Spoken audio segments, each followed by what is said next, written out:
సంస్థలైన CPI Maoist నక్సలైట్లను ఆయుధాలను అడవిని వదిలి జనజీవన స్రవంతిలోకి రండి అని పిలుపునివ్వడం ద్వారా ఈరోజు చాలా మంది నక్సలైట్ తమ ఆయుధాలతో సహా రాష్ట్ర ప్రభుత్వం ముందు తెలంగాణ ఉన్నతాధికారుల ముందు లొంగిపోవడం జరిగింది. ఈ కార్యక్రమంలో ప్రధానంగా తెలంగాణ డీజీపీ శివధర్ రెడ్డి గారు, ఐజీ సుమతి గారు, grand additional DG Anil Kumar గారు, additional DG intelligence Vijay Kumar గారు, వివిధ హోదాలలో ఉన్న పోలీస్ అధికారులు ప్రత్యేకమైన కృషి చేసి నక్సలైట్లకు ఒక నమ్మకాన్ని కలిగించి ఈ ప్రభుత్వము వాళ్ళ ప్రాణాలకు ఎలాంటి హాని కలగకుండా వాళ్ళ ఆరోగ్య భద్రత విషయంలో, ఆర్థిక వెసులుబాటు విషయంలో జనజీవన స్రవంతిలో కలిసిన తర్వాత వాళ్ళకు జీవించడానికి అవసరమైన వసతులను ఏర్పాటు చేయడంలో ప్రభుత్వం సంపూర్ణంగా సహకరిస్తుంది. ప్రభుత్వం వాళ్ళను ప్రత్యేకంగా గుర్తిస్తుంది అని ఒక నమ్మకం కలిగించి ఈనాడు ఈ 130 మంది నక్సలైట్ల సరెండర్ కార్యక్రమంలో ఈ అధికారులు ప్రత్యేకమైన కృషి చేసిండ్రు. ముఖ్యంగా శివధర్ రెడ్డి గారిని, ఐజీ సుమతి గారిని తెలంగాణ రాష్ట్ర ప్రభుత్వం తరఫున నేను అభినందిస్తున్నా. ప్రపంచంలో ఎక్కడైనా శాంతియుత మార్గాల ద్వారానే ప్రజా సమస్యలకు పరిష్కారం దొరుకుతుందని బలంగా విశ్వసించే దేశము భారతదేశం. రవి అస్తమించని సామ్రాజ్యం ఉన్న బ్రిటిషర్స్ కు వ్యతిరేకంగా మహాత్మా గాంధీ గారు శాంతియుతమైన పోరాటం ద్వారా ఒక యుద్ధాన్ని గెలవడమే కాకుండా ఒక దేశానికి స్వతంత్రాన్ని అందించిన గొప్ప చరిత్ర కలిగిన దేశం భారతదేశం. హింసతో, సాయుధ రైతాంగ పోరాటాలతో, లేకపోతే ఆయుధాలతోనే పోరాటం చేస్తే స్వతంత్రం వస్తుంది, సమస్యలకు పరిష్కారం అవుతుందని భావిస్తున్న తరుణంలో మహాత్మా గాంధీ గారు ఒక శాంతి మార్గాన్ని ఈ దేశానికే కాదు ప్రపంచానికి అందించింది. ఎంత పెద్ద సమస్యకైనా చర్చలే పరిష్కారం.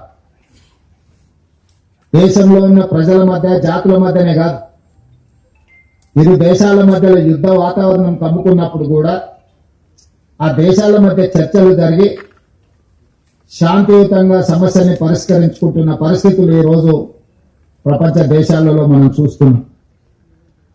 అణువాయుధ సంపత్తి ఉన్న దేశాలు కూడా ఈరోజు చర్చలకు, శాంతికే ప్రాధాన్యత ఇస్తున్న క్రమంలో తెలంగాణ రాష్ట్ర ప్రభుత్వం తరఫున మిగిలిపోయిన సెంట్రల్ కమిటీ మెంబర్స్ కానీ, స్టేట్ కమిటీ మెంబర్స్ కానీ, ఇంకా అజ్ఞాతంలో జీవితం గడుపుతున్న నక్సలైట్లకు తెలంగాణ రాష్ట్ర ముఖ్యమంత్రిగా నా పిలుపు, మీరందరూ కూడా జనజీవన స్రవంతిలోకి రాండి. ప్రజలతో మమేకమై ప్రజా సమస్యల్ని ప్రభుత్వం దృష్టికి తీసుకురండి. ఈ ప్రభుత్వం ఉన్నదే ప్రజా సమస్యల్ని పరిష్కరించడానికి, వివిధ సంఘాలు, సంస్థలతో చర్చించడానికి, సంఘాలకు, సంస్థలకు గుర్తింపునివ్వడమే కాకుండా వాళ్ళు చూపించిన సమస్యల్ని, వాళ్ళు లేవనెత్తిన అంశాలని సానుకూలంగా పరిష్కరించడానికి తెలంగాణ రాష్ట్ర ప్రభుత్వం సిద్ధంగా ఉన్నది. అందుకే మొన్న సరెండర్ అయిన దేవ్జీ కావచ్చు, దామోదర్ కావచ్చు, చంద్రన్న కావచ్చు, సుజాతక్క కావచ్చు, రాజిరెడ్డి కావచ్చు, మిగతా వాళ్ళందరూ కూడా సెంట్రల్ కమిటీ మెంబర్స్ తో కొద్ది రోజుల క్రితం నేను సుదీర్ఘంగా చర్చలు జరిపిన. వాళ్ళ ఆలోచనను, వాళ్ళ ఆవేదనను రాష్ట్ర ప్రభుత్వం అర్థం చేసుకునే వాళ్ళు కొన్ని ప్రతిపాదనలు తెలంగాణ రాష్ట్ర ప్రభుత్వం ముందుకు తీసుకొచ్చింది. ఈ రోజు మేము మిగతా సెంట్రల్ కమిటీ మెంబర్స్ తో గాని, గణపతితో సహా ఈరోజు ఇంకా అజ్ఞాతవాసంలో జీవిస్తున్న కీలకమైన నక్సలైట్లకు మేము సమాచారాన్ని చేరవేస్తాము. ప్రభుత్వం సానుకూలంగా స్పందించి వాళ్ళ ప్రాణాలకు ఎలాంటి హాని జరగకుండా వాళ్ళు లేవనెత్తిన సమస్యలను ప్రజాస్వామ్యబద్ధంగా పరిష్కరించడానికి సిద్ధమైతే మేము వాళ్ళకు విజ్ఞప్తి చేసి జైళ్లలో ఉన్న వాళ్ళతో చర్చిస్తాం. అరెస్ట్ అయి అడవిలో అజ్ఞాతవాసంలో ఉన్న వాళ్ళతో కూడా మేము చర్చలు జరిపి ఈ దేశంలో నక్సలైట్ల యొక్క సమస్యల్ని, నక్సలైట్లు ప్రజల కోసం కొట్లాడుతున్న సమస్యల్ని పరిష్కరిస్తామని విశ్వాసం కల్పిస్తే పూర్తి స్థాయిలో సిపిఐ ఎమ్మెల్యేని మేము రద్దు చేసి ప్రజా జీవితంలోకి వస్తాము అని చెప్పి వారు నా ముందు ప్రతిపాదించడం జరిగింది. నేను వారికి సూచన చేసిన రాష్ట్ర స్థాయిలో మేము చేయగలిగిన అంశాలను మేము పరిష్కరించగలము. ఇందులో కేంద్ర ప్రభుత్వం పాత్ర కూడా ఉన్నది. నక్సలిజం అనేది ఒక తెలంగాణ రాష్ట్రానికే పరిమితం కాలేదు. పక్కనున్న ఆంధ్రప్రదేశ్ కావచ్చు, ఒడిశా కావచ్చు, ఛత్తీస్గఢ్ కావచ్చు, జార్ఖండ్ కావచ్చు, మహారాష్ట్రలో కొంత భాగం, కర్ణాటకలో ఇంకొంత భాగం, వివిధ రాష్ట్రాలలో నక్సలిజం వ్యాపించి ఉన్నది.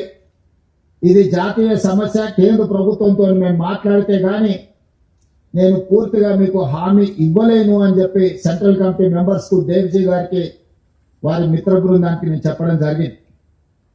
ఆ తర్వాత కేంద్ర హోంశాఖ మంత్రి అమిత్ షా గారి సమయాన్ని తీసుకొని ఢిల్లీకి వెళ్లి తెలంగాణ రాష్ట్రంలో పోలీసులకు సంబంధించిన సమస్యల్ని కేంద్ర ప్రభుత్వం దృష్టికి తీసుకురావడమే కాకుండా ఆ సందర్భంగా సెంట్రల్ కమిటీ మెంబర్స్ ఏదైతే ప్రతిపాదన ముందుకు తీసుకొచ్చిందో ఆ ప్రతిపాదనల్ని అమిత్ షా గారి ముందు పెట్టడం జరిగింది.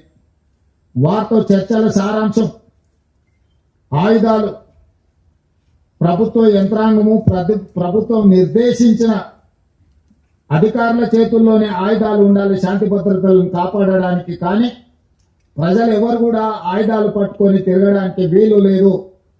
ఆయుధాలతో సహా ఎవరు లొంగిపోయినా తెలంగాణ రాష్ట్ర ప్రభుత్వం వాళ్ళకు పునరావాసం కల్పించడానికి కేంద్ర ప్రభుత్వానికి ఎలాంటి అభ్యంతరం లేదు.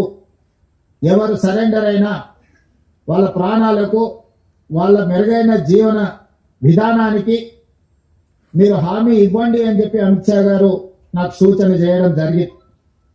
అమిత్ షా గారితో మాట్లాడిన తర్వాత నక్సలైట్ నాయకులతో, వివిధ హోదాలలో ఉన్న వాళ్ళతో మాట్లాడితే ఈరోజు 130 మంది నక్సలైట్లు ఛత్తీస్గఢ్ కు సంబంధించిన వాళ్ళు కావచ్చు, తెలంగాణ కావచ్చు, ఆంధ్రప్రదేశ్ కు సంబంధించిన వాళ్ళు ఈ రోజు వాళ్ళ చేతుల్లో ఉన్న ఆయుధాలతోటి ఈ రోజు వాళ్ళు సరెండర్ అవ్వడం, అందులో 124 అత్యంత ఆధునికమైన ఆయుధాలతో, ముఖ్యంగా 31 AK-47లు, SLRలు, ఇతర అధునాతనమైన ఆయుధాలు, విదేశాలలో తయారైన అధునాతనమైన ఆయుధాలు, 7,000 బుల్లెట్లు, బుల్లెట్ ద్వారానే ప్రజా సమస్యల్ని పరిష్కరిస్తామన్న వాళ్ళు ఈ రోజు బ్యాలెట్ ద్వారా ప్రజా సమస్యల్ని పరిష్కరించడానికి ముందుకు వచ్చి ఈ రోజు ఇక్కడ ఈ వేదిక ముందున్న 130 మంది నక్సలైట్లు ప్రభుత్వం యొక్క పిలుపు మేరకు ఈ రోజు సరెండర్ అవ్వడం జరిగింది.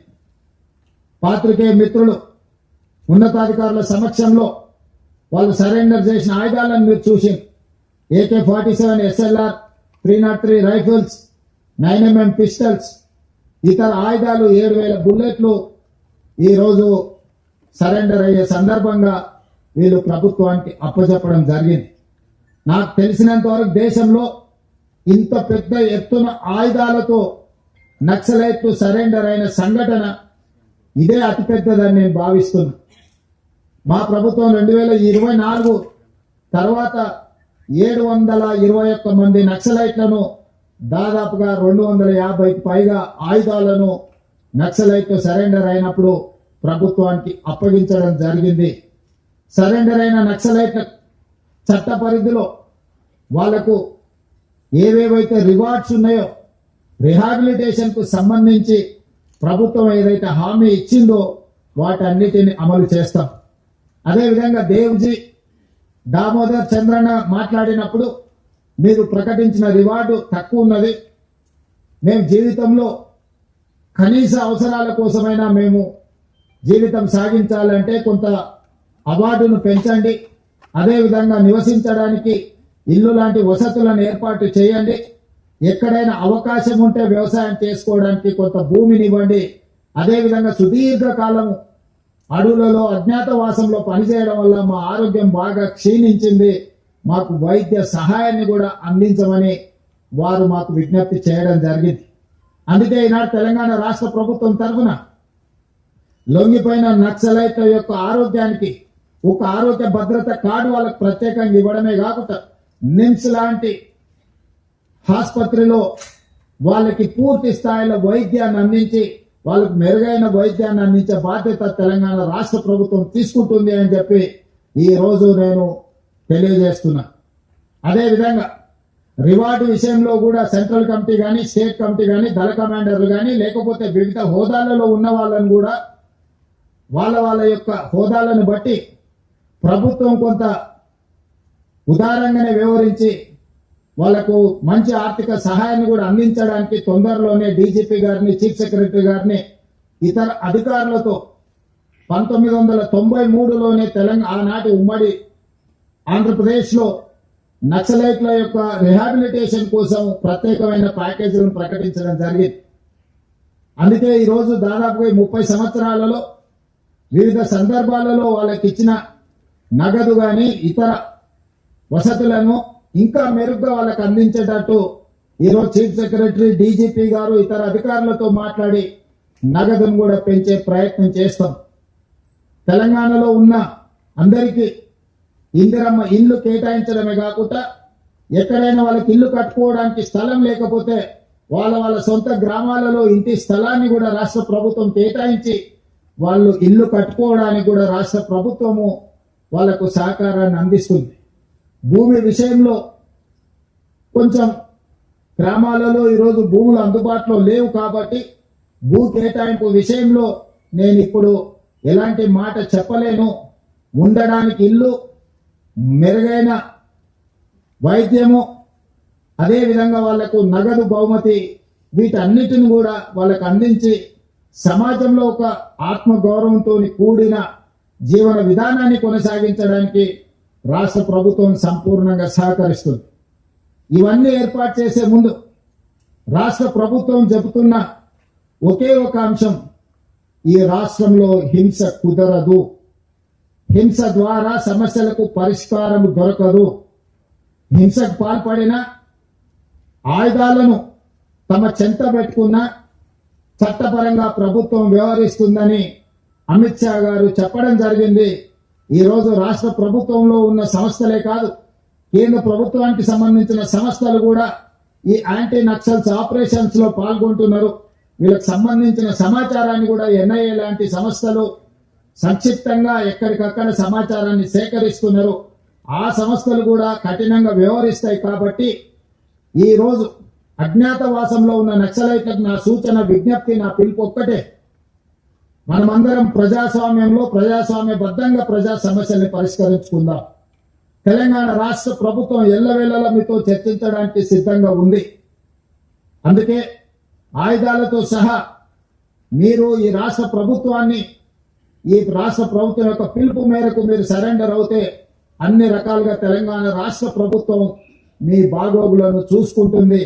కేంద్ర ప్రభుత్వానికి కూడా నేను విజ్ఞప్తి చేసిన, అమిత్ షా గారు కూడా తెలంగాణ రాష్ట్ర ప్రభుత్వానికి స్వేచ్ఛ ఇచ్చిందో, ఆరోగ్యం విషయంలో, ఆర్థిక వెసులుబాటు విషయంలో, నివసించడానికి ఇంటి స్థలము, ఇల్లు నిర్మాణానికి ఆర్థిక పరమైన సహాయంలో కూడా మమ్మల్ని స్వేచ్ఛగా ముందుకు వెళ్ళమని అమిత్ షా గారు చెప్పిండు మొన్న జరిగిన చర్చల సందర్భంగా.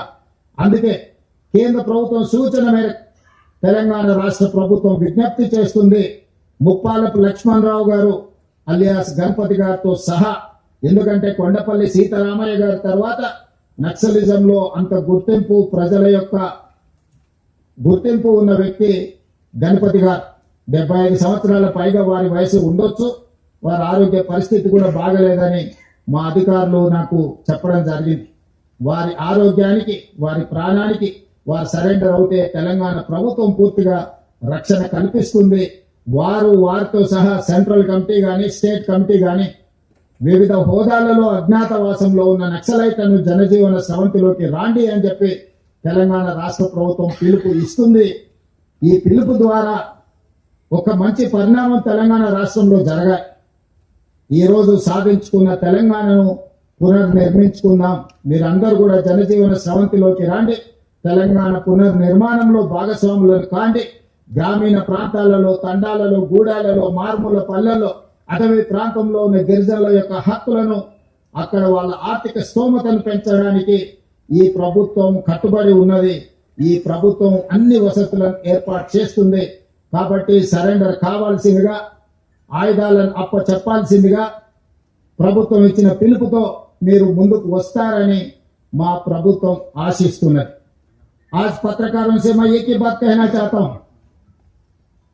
कुछ दिन पहले जो central committee members Chandranna, Devji, Damodar, Sujata Kaur उनके साथी मुझे मिलने के लिए आए थे. वो लोग ये सुझाव दिए कि आगे भी गणपति जी अभी जितना भी जो अंडरग्राउंड में है, जो जंगल में जनता के लिए जो लड़ रहा है हथियार लेकर, वो सब लोग अगर राज्य सरकार, केंद्र सरकार सहकार दिए तो, उन लोगों को एक भरोसा दिलाए तो वो लोग जनजीवन स्रवंति में मिलने के लिए तैयार है. तो वो चर्चा हुई. उसके बाद में दिल्ली गया हुआ है, गृह मंत्री अमित शाह जी से मैं मिला.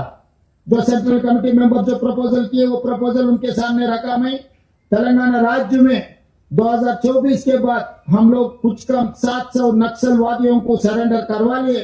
250 हथियारों को भी वो लोग सरेंडर के. आज के तारीख में 130 लोग, 124 हथियार, उसमें AK-47, SLR, अच्छे वेपन्स हथियार आज सरेंडर किए.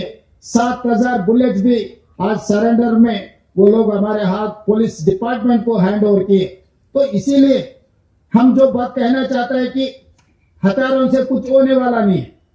जब आजादी के लिए हम लड़ रहे थे, महात्मा गांधी जी ने एक रास्ता दिखाया. जो अंग्रेजों के खिलाफ हम लड़ाई की, हथियारों से लड़ाई नहीं की, हथियारों से हमको आजाद नहीं मिला है. शांत युद्ध से, शांत पद से हम लोग आजादी हासिल कर ले.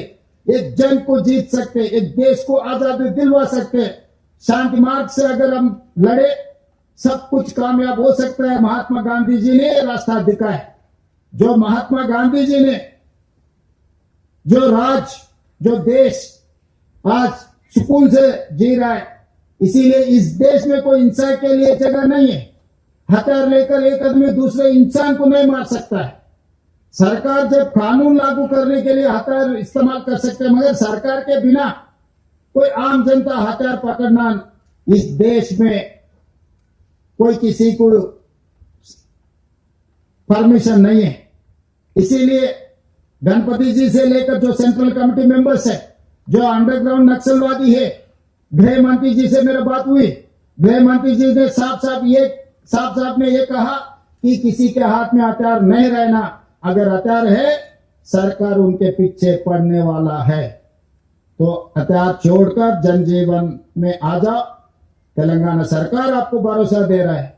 तेलंगाना सरकार ने आपके हेल्थ के लिए, री एम्प्लॉयमेंट के लिए, आपको रहने के लिए घर, सब कुछ तेलंगाना सरकार ने आप लोगों को वादा कर रहा है. किसी को भी इसमें जो जिसको भी तकलीफ है, तकलीफ दूर करने के लिए तेलंगाना सरकार और हमारा अधिकारी सब लोग तैयार है. इसीलिए इतने लोग 130 लोग एक जगह में, मेरे ख्याल से अभी तक इस देश में इतने सारे हथियारों के साथ इतने सारे नक्सलवादी कोई किसी सरकार के सामने सरेंडर नहीं हुए.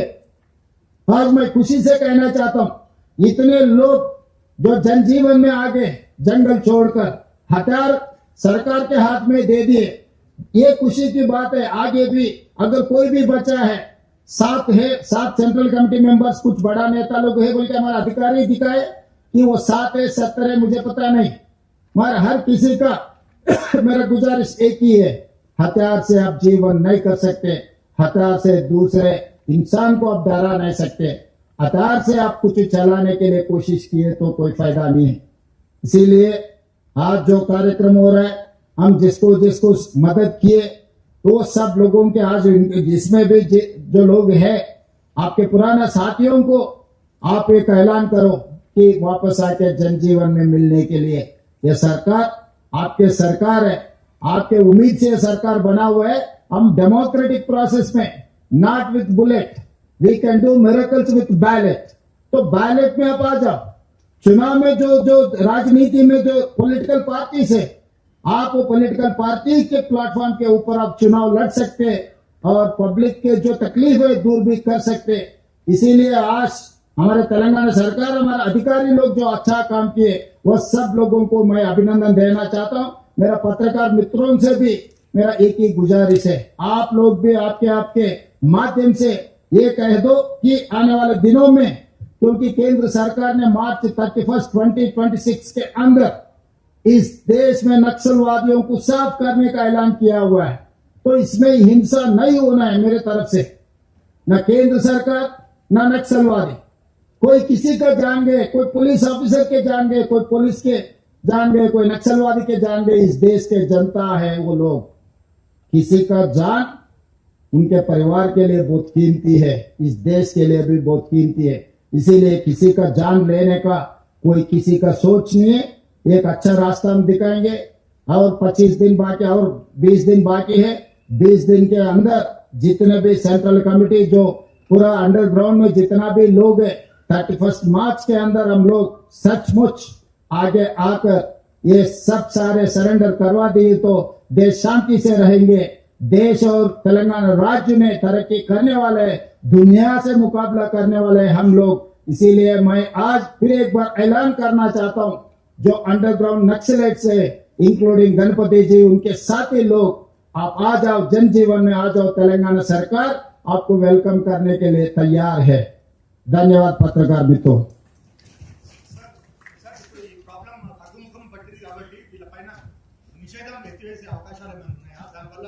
లేదనుకున్నప్పుడు నిషేధం ఉన్న సమస్య ఎక్కడిది? నక్సలిజమే లేదు. నక్సలైట్ జనజీవన స్రవంతిలో కలిసిన తర్వాత నిషేధం ఉన్నా నిషేధం లేకపోయినా ఒకటే అంశం. సో ఈరోజు వాళ్ళు ఇంకా ఉన్నారు అని అంటే ప్రభుత్వాలు నిషేధం కొనసాగిస్తాయి.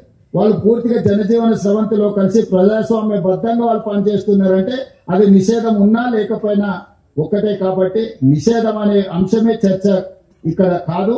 వాళ్ళని జనజీవన స్రవంతిలో కలిసి ప్రజాస్వామ్య బద్దంగా ఈ రోజు ప్రజా సమస్యల కోసం వాళ్ళని ప్రయత్నం చేయాల్సిందిగా తెలంగాణ రాష్ట్ర ప్రభుత్వం విజ్ఞప్తి చేస్తుంది. ఈ ఒకవేళ నక్సల్స్ అంతమైతే వరహారావు లాంటి వాళ్ళు, అది మరో గాదే ఇన్నాయ లాంటి వారిపైన కేసులు ఎత్తిస్తారు. వరహారావు, గాదే ఇన్నాయ లాంటి వారిపైన కేసులు ఎత్తివేస్తారా? ఇవన్నిటిని కూడా ఎత్తివేయగలిగిన కేసులుంటే ప్రభుత్వం సానుకూలంగా స్పందిస్తుంది.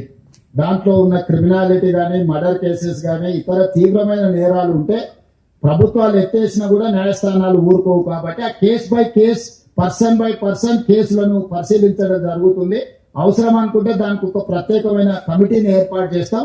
ఒక్కొక్క కేసును ఒక్కొక్క వ్యక్తి యొక్క ఆ కేసు తీవ్రతను బట్టి ప్రభుత్వం చర్యలు తీసుకుంటే ప్రభుత్వం సానుభూతితో ఉన్నది, ప్రభుత్వం సానుకూలంగా ఉన్నది. సమస్యల్ని పరిష్కరిస్తాము. కేసులు ఏమైనా ఉంటే చట్ట పరిధిలో ఎత్తేయడానికి అవకాశం ఉన్న కేసులను ఎత్తేయడానికి ప్రభుత్వం సిద్ధంగా ఉంది. ఎస్,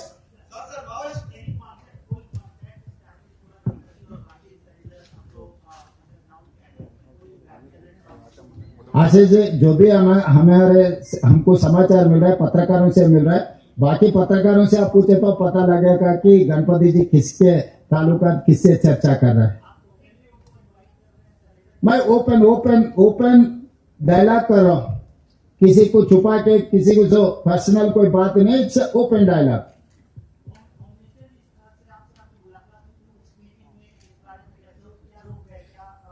तो जो गृह मंत्री से जो चर्चा हुआ है साफ साफ मैं दिखा है, क्योंकि इसमें कोई होम मंत्री जी और किसी का कोई अलग अलग इरादा कुछ नहीं है.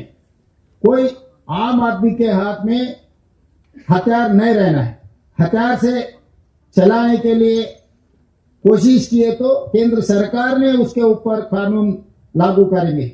मेरा भी वही राय है. किसी के हाथ में हथियार रहने से अपना democratic system is not going to allow you to take weapon and doing something. From the print, sir Deepika from the print. ఈ 125 మంది ఛత్తీస్గఢ్ రాష్ట్రానికి సంబంధించిన వాళ్ళని what treatment are we going to give them sir? Will they be sent to Chhattisgarh or our police will deal with them according to the process? Definitely we will see, we will examine what is their interest. We don't know. They wanted to stay in Telangana, they wanted to go Chhattisgarh. If they wanted to go Chhattisgarh, we will initiate a dialogue with the Chhattisgarh government. Otherwise, if they wanted to settle here, definitely we will examine with proper approach. Sir CM గారు దేవజీ లాంటి వాళ్ళు ప్రత్యక్ష రాజకీయాల్లోకి వస్తామనేటువంటి CM గారు statement చేస్తా ఉన్నారు. అట్లాంటి వాళ్ళపైన మార్చ్ ఎవరు మాట? సీఎం గారు ఇక్కడ మార్చ్ 31st అనేది కటాఫ్ డేట్ చాలా షార్ట్ గా ఉంది. దీన్ని ఎక్స్టెండ్ చేయమని చెప్పి సెంట్రల్ హోమ్ మినిస్టర్ కోరడం జరిగింది. అంటే చర్చలు జరిపారు. లేదు, అట్లాంటిది ఏం చర్చలు జరగలేదు. వారు పెట్టిన అంశాన్ని నేను మీకు చెప్తా ఉన్నాను. అదే మీరు మీడియా మిత్రులు అమిత్ షా గారిని అడిగితే ఏమైనా మీకు సమాధానం దొరుకుతుండొచ్చు. సార్ ఒకటి సార్ దేవజీ లాంటి వాళ్ళు ఆ ప్రత్యక్ష రాజకీయాలకు వస్తామనేటువంటి స్టేట్మెంట్ చేస్తా ఉన్నారు. అట్లాంటి వాళ్ళ గురించి ఏం మాట్లాడతారు? మీరు ఇప్పుడు జనజీవన సంస్థలోకి రమ్మని చెప్పి స్టేట్మెంట్ చేశారు. వాళ్ళు వస్తే వాళ్ళ పైన నిఘా ఉండదా? వాళ్ళ జీవన విధానాన్ని నిర్ణయించుకునే అధికారము, హక్కు వాళ్ళకు ఉన్నది. వాళ్ళు ప్రజా జీవితంలో ప్రత్యక్ష రాజకీయాలకు వస్తారా లేకపోతే కుటుంబ సభ్యులతో శాంతియుతంగా గడుపుతారా అనేది వాళ్ళ యొక్క స్వేచ్ఛ. దాంట్లో ప్రభుత్వానికి ఎలాంటి ఆసక్తి లేదు. వాళ్ళ ఇష్టాయిష్టాలను బట్టి వాళ్ళు వ్యవహరించవచ్చు. మేము ఎవరిని రాజకీయాలకు ప్రజా సమస్యల్ని పరిష్కరించమని చెప్తున్నాం. రాజకీయ పార్టీలకు వస్తారా రాదా అనేది వాళ్ళ అభిష్టం మేరకు తీసుకునే నిర్ణయము. ఎవరైనా ఇప్పుడు సీతక్క ఉన్నారు, రాష్ట్రంలో మంత్రిగా ఉన్నారు. అట్లానే చాలా మంది సానుభూతి పరులు గతంలో పనిచేసిన వాళ్ళు ప్రజా జీవితంలోకి వచ్చారు, ప్రజాప్రతినిధులు అయ్యిండ్రు.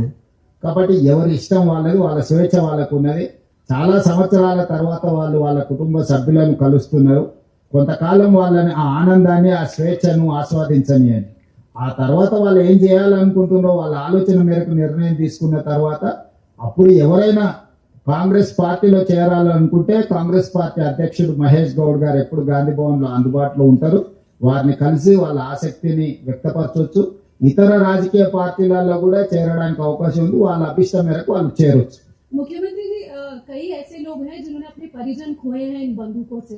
आप उनको क्या कहना चाहेंगे, उनसे क्या अपील करेंगे? क्योंकि उनके अंदर कहीं ना कहीं वो टीस तो है कि इनकी वजह से जो है उन्होंने अपने परिजन खोए, चाहे वो ऑफिसर हो या फिर कोई और. सही है, मैं भी यही कहना चाहता हूँ. आगे नहीं होना है, जो हुआ है हुआ है. आजादी के लिए हम लोग बहुत लोग लड़े हुए, मरे हुए, शहीद हुए. इसमें भी नक्सलवादी और आम जनता के बीच में जो लड़ाई हुआ है उसमें बहुत सारे लोग जान खो चुका है. मगर जो जान खो चुका है, आगे भी ऐसी कार्यक्रम हम लागू नहीं कर सकते. इसीलिए हम जो बोल रहे हैं, जो तकलीफ उठाए, आगे किसी ने वो ऐसे तकलीफ नहीं उठाना है. तो इसीलिए हम जो भी इफेक्टेड है डिपार्टमेंट के ऑफिसर्स, उनके परिवार को हम रिहेबिलिटेशन किए, गवर्नमेंट एम्प्लॉयमेंट दिए, बहुत सारे दिए. इसीलिए इधर ना उधर किसी का जान लेने का हक किसी को नहीं है, ना अधिकारियों का, ना आम जनता का, ना नक्सलाइट का. इसीलिए हम लोग एक रास्ता दिखा रहे. महात्मा गांधी जी जो शांति रास्ता दिखाए, वो रास्ता में सब चलने के लिए हम लोग इसीलिए आज हम लोग ऐलान किए. पत्रकारों से भी मेरा गुजारिश है कि सब लोगों को मोटिवेट करो. You have a big role to play here.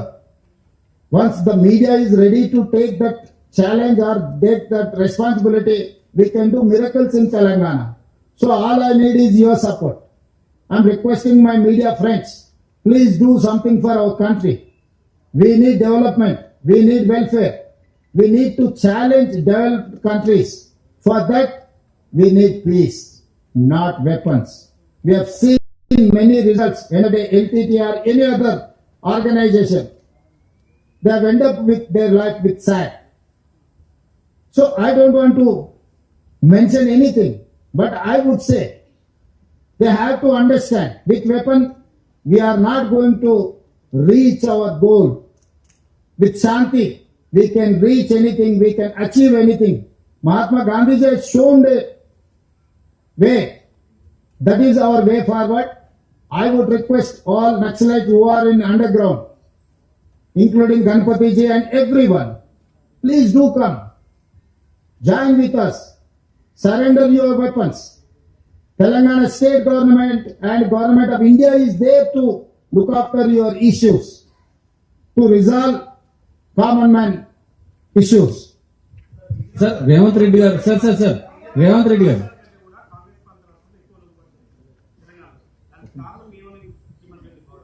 ఏమన్నా నమ్మకం విశ్వాసమే. ఈ ప్రభుత్వంకి మేము లొంగిపోతే మాకు రక్షణ ఉంటుందని భావించినప్పుడు వాళ్ళు ముందుకు వస్తారు. మహారాష్ట్రలో కూడా ఫడ్నవీస్ సమక్షంలో కొంతమంది సరెండర్ అవ్వడం జరిగింది. ఈ రాష్ట్రం ఆ రాష్ట్రం మధ్యలో పోటీ కాదు, ఇది ప్రజలకు మేలు జరగడానికి నక్సలైట్ల తరఫున ప్రభుత్వం తరఫున ఒక సమన్వయం చేయడానికి ప్రభుత్వాలు ప్రయత్నం చేస్తున్నాయి. ఏ రాష్ట్ర ప్రభుత్వం చేసినా అది మంచిదే.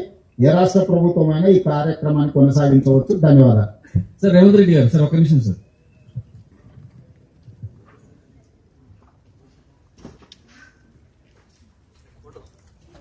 बैठे बैठे खींचो भैया, बैठे खींचो।